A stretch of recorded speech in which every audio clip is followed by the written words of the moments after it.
자, 여러분들 안녕하십니까? 의과학자 뿔라님스터입니다. 자, 오늘은 좀 새로운 주제를 가지고 여러분들께 말씀을 드리려고 합니다. 고령화 시대에 들어서 가장 많이 발병하는 질환 중에 하나가 여러 가지 다양한 만성 질환들도 있겠지만 심장 질환이에요. 뭐 신장 질환들도 여러 가지가 있겠지만 그중에서 가장 요즘 환자가 많이 늘어나고 있는 신부전에 대해서 여러분들께 말씀을 드리려고 합니다. 이 영상을 보고 계신 분들께서도 가족 또는 본인이 신부전 진단을 받은 경험이 있어서 현재 약을 꾸준히 복용하고 계신 분들도 계시리라 생각이 됩니다. 일단 신부전이라는 말은 말 그대로 한자를 해석하자면 심장 기능이 부전이다. 쉽게 말해서 심장 기능이 저하되어 있다. 제대로 심장의 역할을 못하고 있다라는 단어의 뜻이고요. 원인을 좀 여러분들께 말씀을 드리면 뭐 신부전을 유발시키는 원인들은 여러 가지가 있습니다.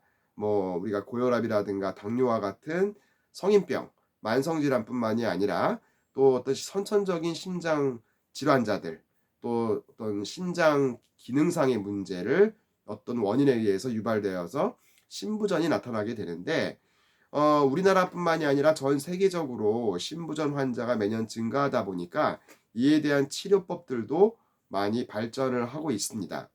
물론 신부전이 만성 신부전까지 돼서 어떤 약을 써서도 제대로 그 효과를 보지 못한다면 최후에는 심장 이식을 고려를 해 봐야 되겠죠. 그러나 심장 이식이라는 것이 일반 수술처럼 아무나 할 수 있는 것도 아니고요. 또 이 심장 이식을 대체할 만한 인공심장을 우리가 체내에 삽입을 해서 적당한 심장 박동을 조절해 주는 역할을 하는 장치도 이식을 할 수가 있는데 이 정도까지 가게 되면은 사실상 완치라는 개념은 절대 없고요. 연명치료 개념으로 보시면 됩니다. 그런데 무조건 신부전 진단을 받았다고 해서 어떤 문제가 커지느냐? 그건 아니에요. 그러니까 제 경험상으로 봤을 때는 신부전을 우리가 일상생활 속에서 그 신부전의 증상을 알아차리는 것이 중요합니다. 본인뿐만이 아니라 주변 가족들 또는 지인들이 평소보다 많이 숨이 차거나 또는 걷는 데 있어서 조금만 걸어도 힘을 많이 들어 한다든가 뭐 요런 증상들, 그리고 숨을 쉴 때 쉑쉑거리는 소리가 심하게 난다든지, 물론 이런 경우는 천식 증상도 있을 수 있지만 한 달 전, 짧게는 한 2-3주 전에는 멀쩡했던 사람이 갑자기 한 일 주일 이내에 가쁜 숨을 쉰다든지 또는 숨쉬기를 곤란해한다든지 이런 증상들이 있고, 그다음에 손이라든가 발 쪽, 특히 하지 쪽에 부종이 생긴다든지 이런 증상들이 동반될 경우에는 신부전의 가능성이 어느 정도 있다. 그래서 바로 응급실 가셔 가지고 진단을 받으셔야 된다. 그 점을 매우 중요하게 말씀을 드리고요. 뭐 신부전증은 뭐 고혈압, 당뇨병, 그다음에 동맥경화라든가 또 선천성 신장병, 또 심장 판막증, 요 심장 판막증도 꽤 많죠.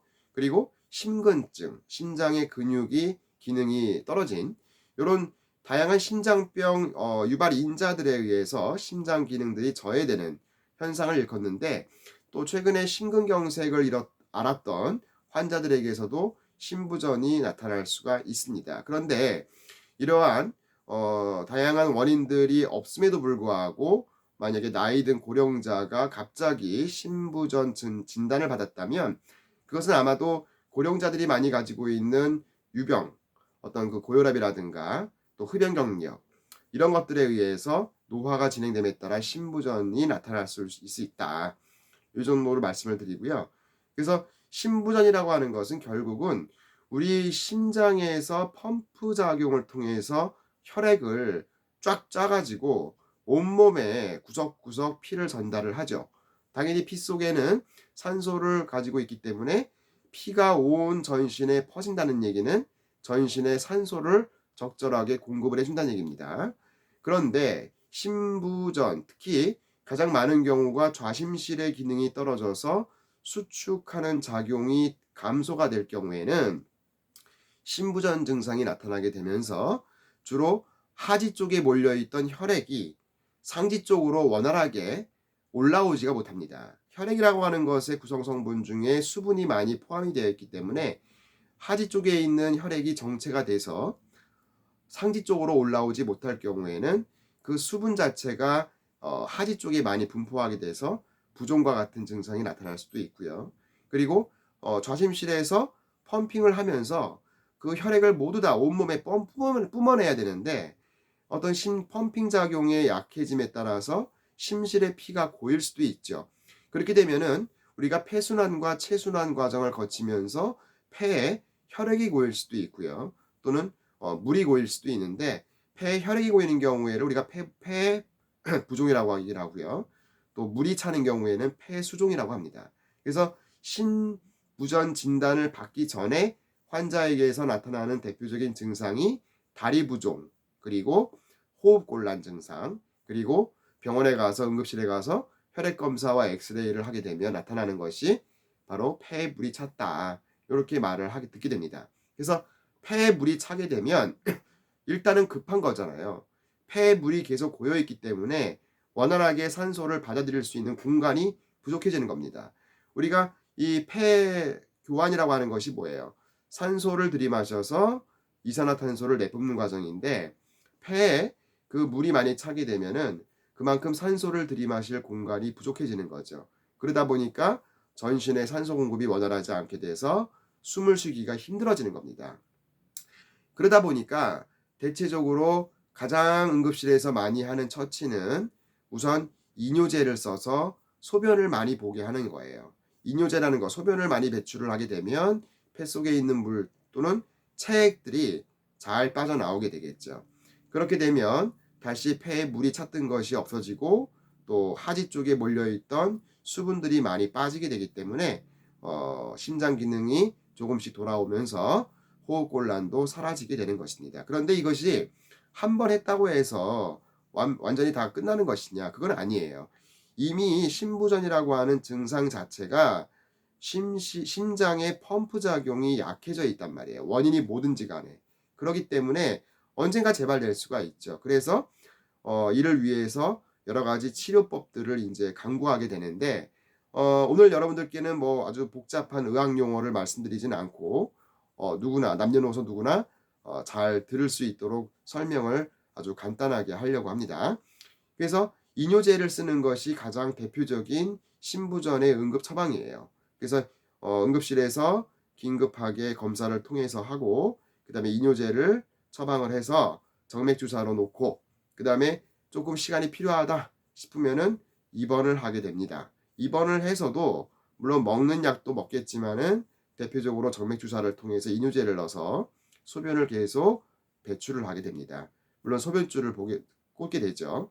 그래서 경과를 지켜보면서 한 3일에서 일주일 정도 사이 입원을 해서 응급 상황을 감소시키고 또 환자가 호흡곤란이 사라지게 되고 부종이 빠지게 되면 일단 퇴원을 하게 되는데 그것이 끝나는 것이 아니라 이미 심부전이라고 하는 진단을 받은 사람들은 더 악화되는 것을 예방하고 만성으로 가는 것을 막기 위해서 다양한 환자의 특성에 맞게 약을 처방하게 됩니다.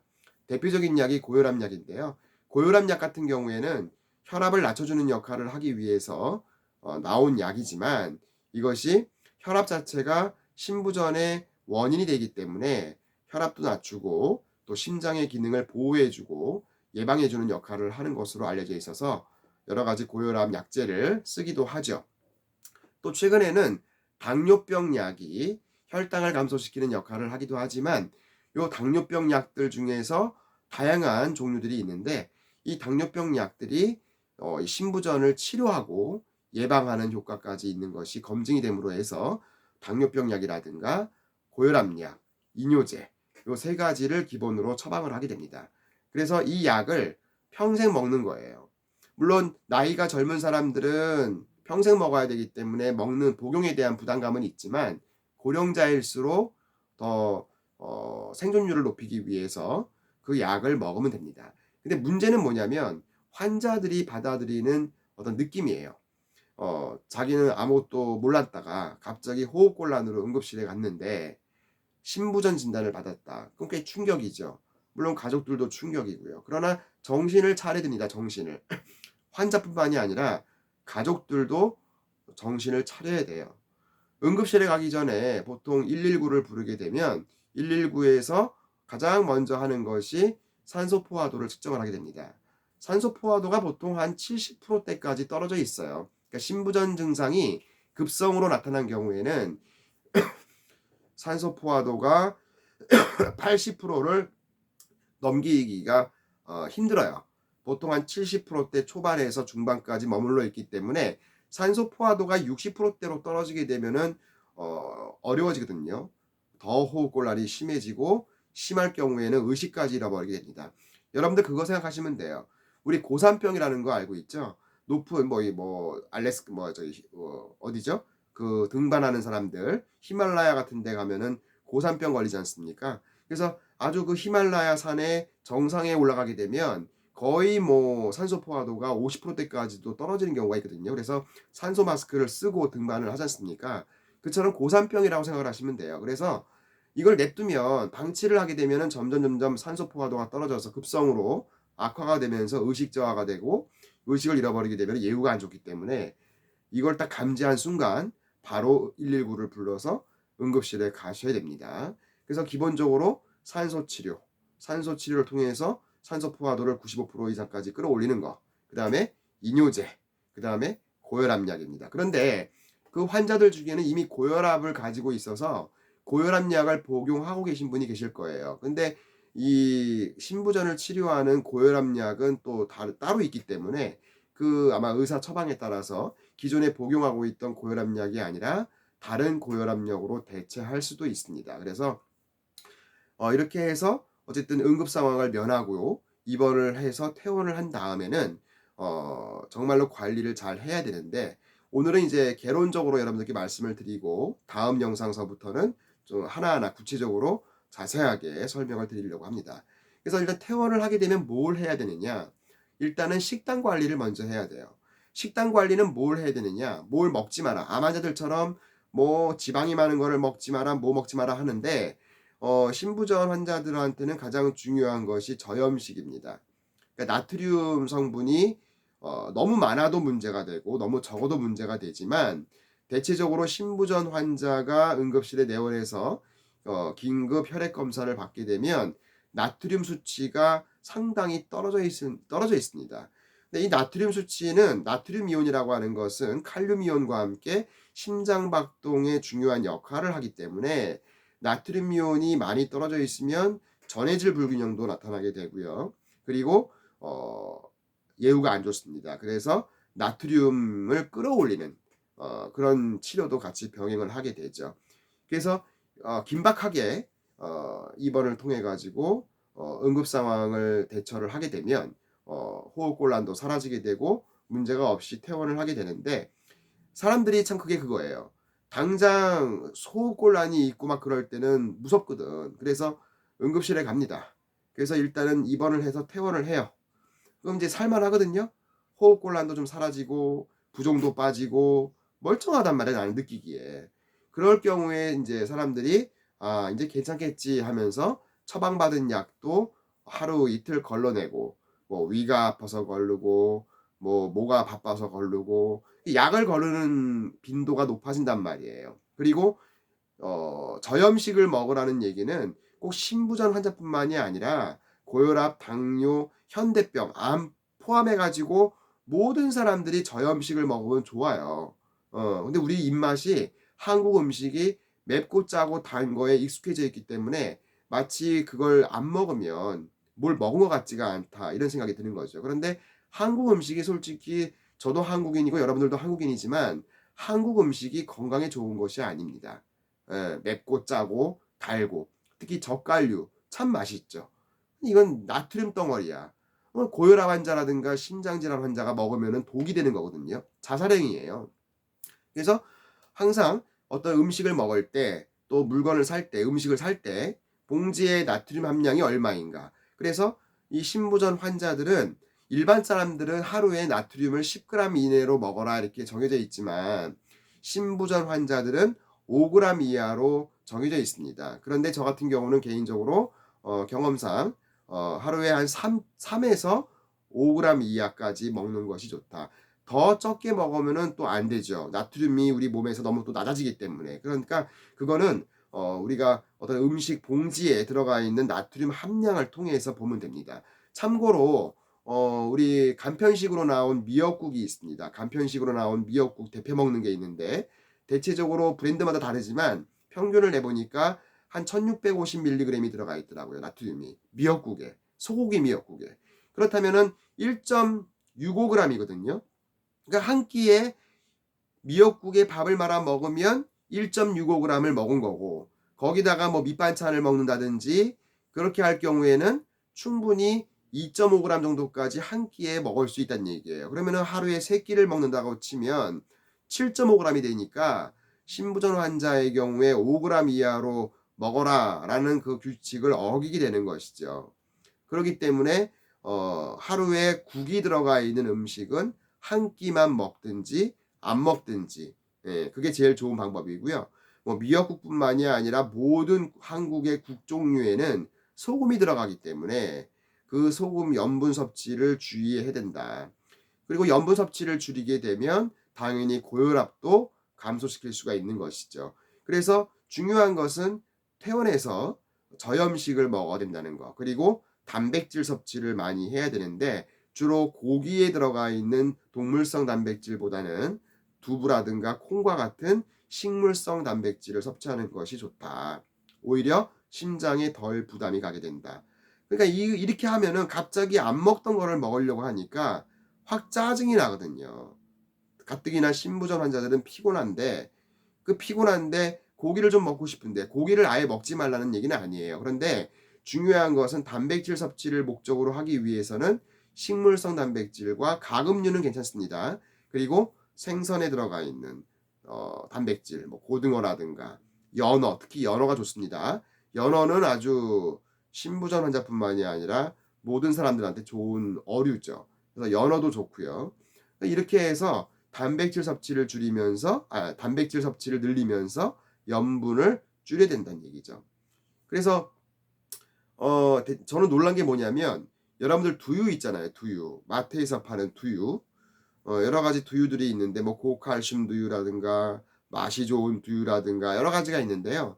이 두유 한 팩에 나트륨이 꽤 많더라고요. 그래서 저는 놀랐어요. 그래서 저는 웬만하면 이왕 먹을 거 콩을 좀 사 가지고요. 콩을 갈아 가지고 우유에 타 먹는다든지 그렇게 하는 것이 훨씬 흡수율도 좋고 염분 섭취를 줄일 수 있는 방법 중에 하나다. 귀찮아하면 안 됩니다, 여러분들. 뭐든지 자기가 어떤 문제가 있으면 극복을 하려고 하는 의지 플러스 행동에 옮겨야 됩니다. 예. 그렇게 먹다 보면 좋아지는 거를 확인할 수가 있게 되고 그리고 약은 반드시 복용을 해야 되겠죠. 가장 중요한 거는 약이고요. 처방받은 약. 그리고 약을 먹다 보면은 또 약을 먹었음에도 불구하고 증상이 나타나는 경우도 있어요. 그런 경우에는 약을 바꿀 수가 있기 때문에 이 신부전에 활용되는 약들이 상당히 많이 있어서 여러분들이 그건 걱정 안 하셔도 되고요.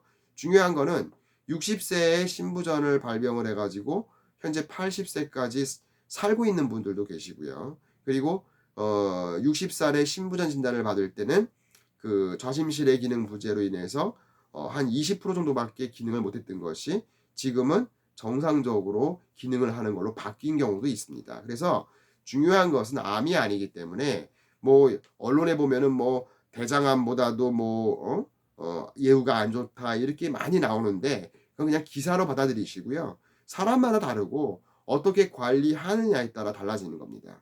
예, 관리를 어떻게 하느냐에 따라서 달라지는데 그 관리라고 하는 것이 첫 번째 처방받은 약은 무조건 먹는다. 두 번째 저염식. 그다음에 세 번째 단백질 섭취를 늘린다. 그다음에 네 번째 가벼운 운동을 해야 되는데 가벼운 운동을 하라는 얘기는 뭐 등산을 가거나 뭐 사이클을 하거나 이렇게 뭐 근력 운동을 하는 것도 좋긴 하겠지만 그것보다도 가볍게 하루에 10분에서 20분씩 일주일에 한 3회에서 4회 정도는 정해진 시간에 걷기 운동을 하는 것이 좋습니다. 그래서 걷기 운동하시게 되면 또 부종도 빠질 수가 있고 그러기 때문에 그 네 가지가 가장 핵심이에요. 그 외에 나머지는 뭐 이거 좋다 저거 좋다 무슨 식품이 좋다 무슨 뭐가 좋다 이런 얘기 하는데 다 큰 개뻥구라고요. 그런 거 드시면 안 됩니다. 그래서 오늘은 신부전에 대한 간단한 개론을 말씀을 드렸고요. 다음 영상에서는 이제 증상별 하나하나 어떻게 치료를 할 수가 있고 또 우리가 집에서 어떻게 관리를 해야 되는지에 대해서 자세하게 영상으로 만나도록 하겠습니다.